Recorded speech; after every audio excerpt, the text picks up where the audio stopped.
Hey everyone, welcome back to the Let Freedom Ring row by row sew along. This month we are sewing the third row, which is the flag and the pinwheel block. This is actually one of my, they're all my favorite, but I love this one so much. I think it was actually the first row I designed when I was designing this quilt.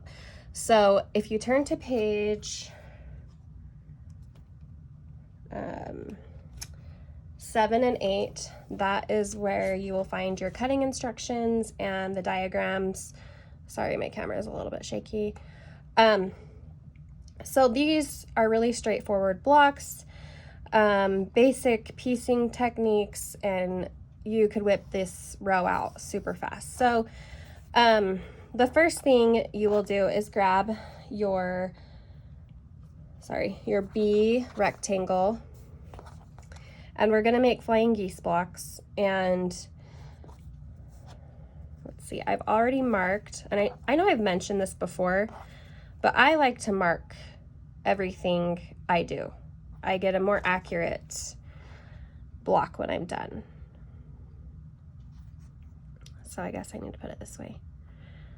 So I'm going to line it up and then sew on the line, and I need 4 of these. So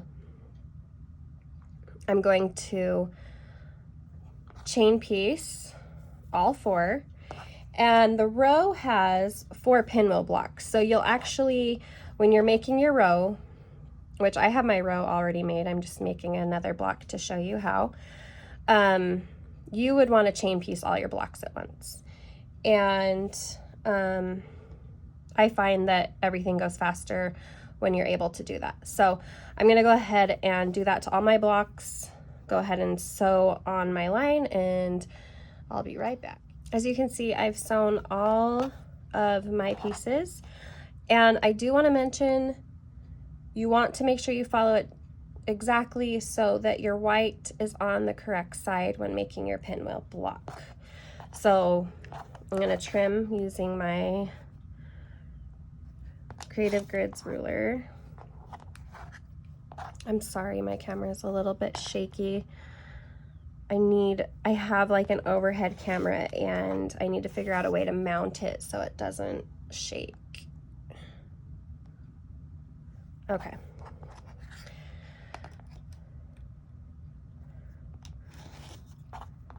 Trying not to go crazy here.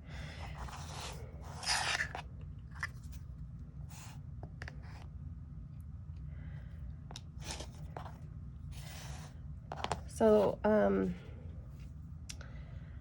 you will press this up like that. And when I say press, I don't mean like stretch your fabric, because you can stretch the fabric if you're not careful. So I'm just going to quickly press this one so I can show you guys.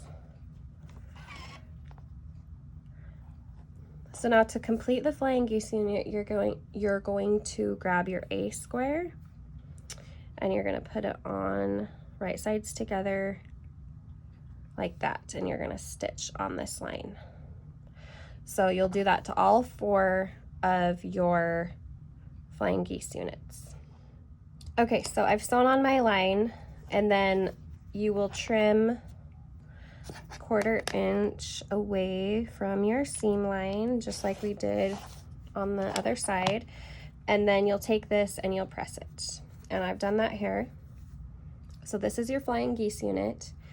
And then you're going to take your C rectangle and you're going to sew.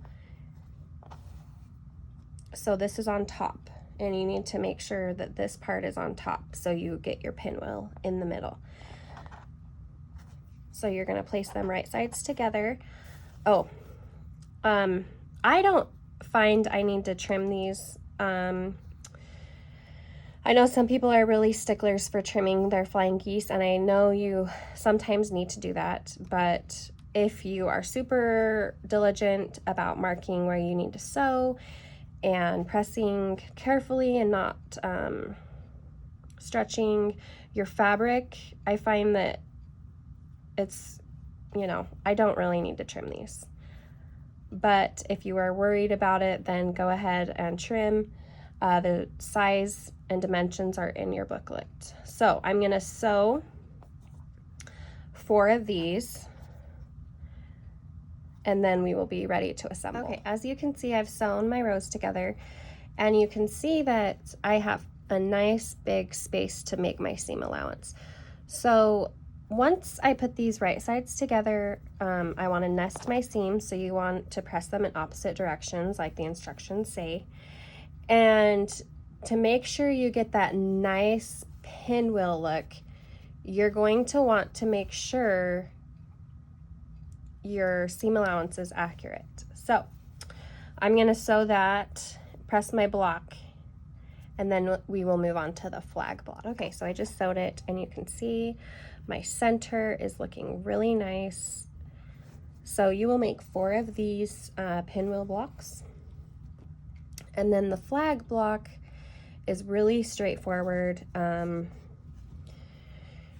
me grab my pieces here. So these are my pieces.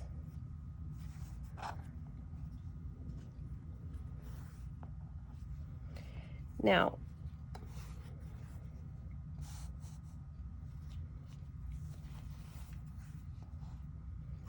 okay. So what you're going to do is you're going to sew these 3 strips. So strip A, D, and A. You're going to sew these strips together and press. And then you're going to sew these longer strips, which are E, B, and A. You're going to sew, and then you're going to press towards the red fabric. Okay, so I have sewn my strips. I know strips can get really wonky when you're piecing strip sets, and my tip for this is take your time, especially when you're pressing. Don't go like this with your iron. Just like slowly press. So you're gonna sew this strip to your C-square, and then you're gonna sew this long strip to once this is sewn, and then press. Okay, so I have sewn this strip set to this block, and then my long strip to this main piece. And now you have your pinwheel, and you'll have 4 of these and 3 of these, and you'll sew them starting with your pinwheel block, and you'll sew them together. And let me show you what my row looks like all sewn together. So like I said, this is my favorite row. It's the first one I designed, and I just love it so much. So super easy to complete.